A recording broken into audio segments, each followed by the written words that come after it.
嘿，大家伙早喽！3月2号星期天，今天是东京马拉松比赛的日子，大阪下雨了。你看我这一身的衣服，已经穿这么少了，这时候突然就热起来了。所以就像昨天下午直播说的，这次跑东京的小伙伴们赶上了一个比较热的东京马拉松。今天我也会稍微少跑一些，昨天21公里，前天21公里，昨天21公里，还有一个4分配的10公里。今天轻松跑，还是赛后第一周，谨防受伤，调整身体。下周末琵琶湖马拉松去娱乐跑。今天咱们聊点什么呢？聊点昨天的复盘视频没有说到的东西，聊聊赛前这几天我怎么吃的饭，好吗？一会儿咱们聊。这次为什么没有说这么多呢？是因为我觉得节目时长太长了，我想说的东西太多，包括最后上线之前，家属还帮我又剪掉了一些。就半马跟全马是完全两个不一样的事情，全马是个系统工程，所以今天跟大家分享赛前几天我的饮食。这是我第一次面对一个目标赛事，没有去做赛前的就戒断任何东西。像以前大家记得去年的神户之前，我赛前1周戒断了咖啡，然后几乎戒掉了碳水，然后最后在赛前的前3天再开始恢复碳水，赛前比赛那天才恢复咖啡。这次没有，这次既没有戒断咖啡和碳水，也没有减少，就正常怎么吃就怎么吃。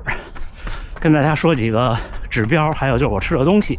一般像以前我准备比赛都是赛前那1周，就比方说下周日是比赛，那从今天就开始要停一些东西了。这次我没停，正常吃的。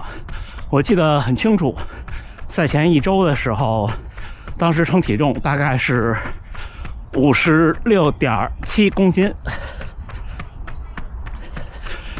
然后正常饮食。但是比赛那1周，就是赛前那1周，我减量了，开始减量。而且呢，还有一个点是，比赛前这1周就不要再做力量训练了，力量训练也停了。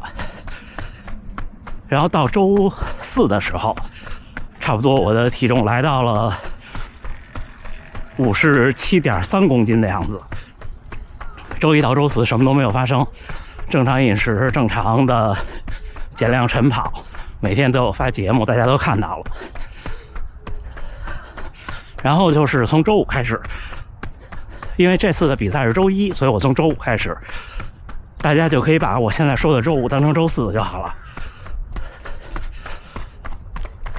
从周5开始多吃碳水，然后少吃肉，少吃膳食纤维。在这儿有这么几个点，就是为什么少吃肉，是因为你如果多吃了肉，你吃不下那么多碳水。就是人每天摄入东西，其实它差不多，你吃多了真的撑着吃不下去了，而且呢，热量盈余会太多。说白了，从周5开始就是还是保持你每天的热量摄入，原来多少还多少，稍微多10%最多了。然后呢，把比例调整一下，增加更多的精致碳水，减少蛋白质，减少脂肪。像这边我吃这边各种那种面饭套餐，就乌冬面配米饭这些东西。为什么要少吃膳食纤维？是因为希望这些碳水中的糖能更多的被吸收，并且呢，减少突然增加的糖带来的胀气的问题、肠胃的问题。所以周5就开始多吃碳水，但是多到什么程度呢？多到平时的20%到30%，就比平常多。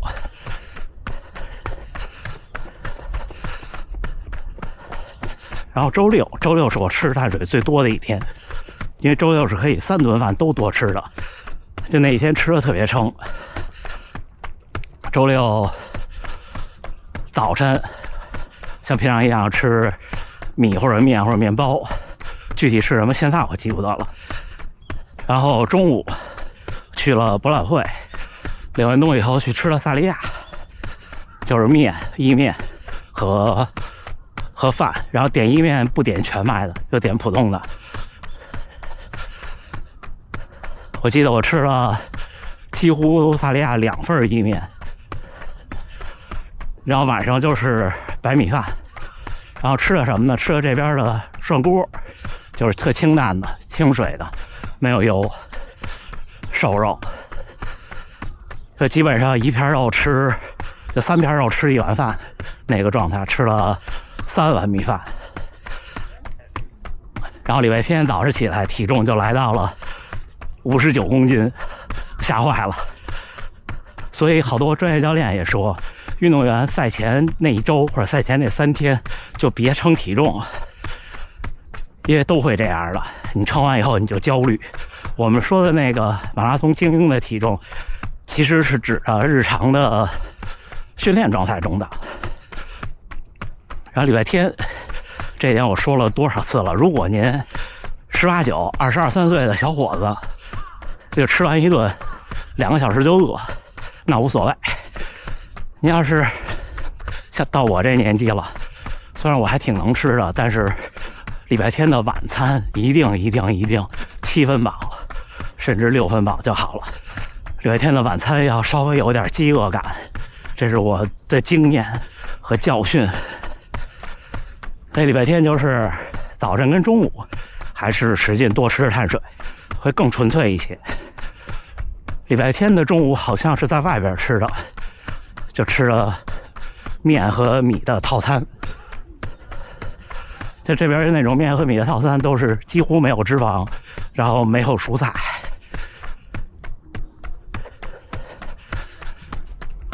中午就吃的特饱，然后你到晚上，当时我也不是特饿，之后就晚上吃的很简单，大概也是以碳水为主，但是吃的再少一些。大概晚餐我吃到了6成饱，我给大家建议就是7成，最多不要超过8成。否则的话，你尤其是比平时要早睡的小伙伴们，像我其实无所谓，我睡眠时间都很早。比方说您平常是11点睡觉的，像国内比赛开始又早，您头一天肯定要早睡，你一早睡你就更睡不着，没消化呢，对不对？所以礼拜天的晚餐稍微早吃一点，然后少吃一点，这样有一点点微微的没吃饱的情况下睡着就好了。然后比赛日早餐大家都看到了，除了视频里的那2片，后来又吃了2片一模一样的，但是后来吃了2片没有抹酱。礼拜天晚上要少吃，还有一个原因就是礼拜1早晨，就是比赛日早晨，要觉得比较饿，能稍微多吃一点，然后你吃完以后你会觉得有那种从饿到饱的过程，会对心态有比较好的影响。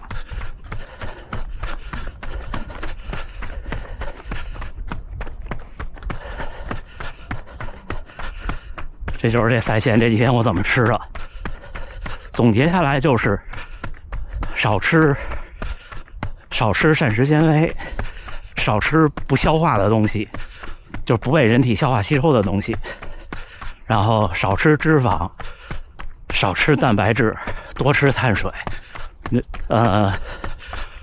整体食量的顶峰是赛前第2天，就比方说礼拜天比赛，那礼拜5这一天是吃的最多的，一直多到礼拜6的中午。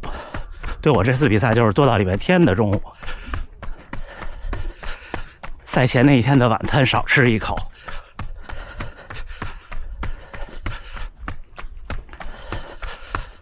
然后比赛日的早餐呢吃饱。比赛日早餐建议各位最后一口咽下去的时候，距离起跑3个小时是比较理想的。你可以说，我起跑之前有点饿怎么办？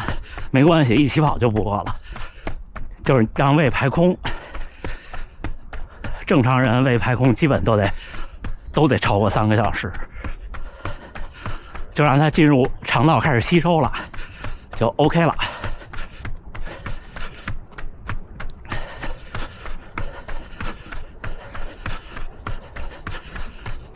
至于能量胶什么的，这个复盘的视频里都说了，差不多。今天跟大家简单聊两句，我再有一个折返回家，赶紧剪辑，准备看东京马拉松。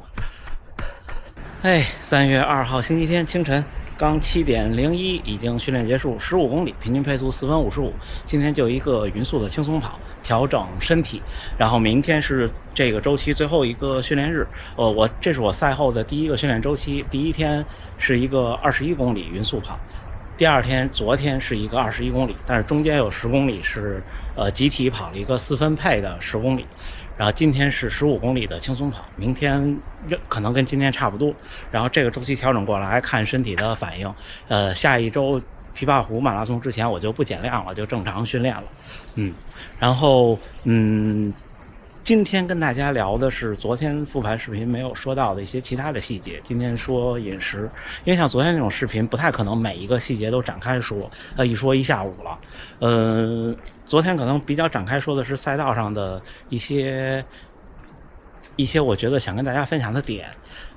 但是昨天直播有一位小伙伴问了一个问题，我觉得特别值得我有一期说一说，就是马拉松破3的时候和现在破240的时候，还有当年破245的时候，在赛场上的感受有什么不一样？就是这一场比赛，我当时很宽泛的回答，我说其实没什么不一样。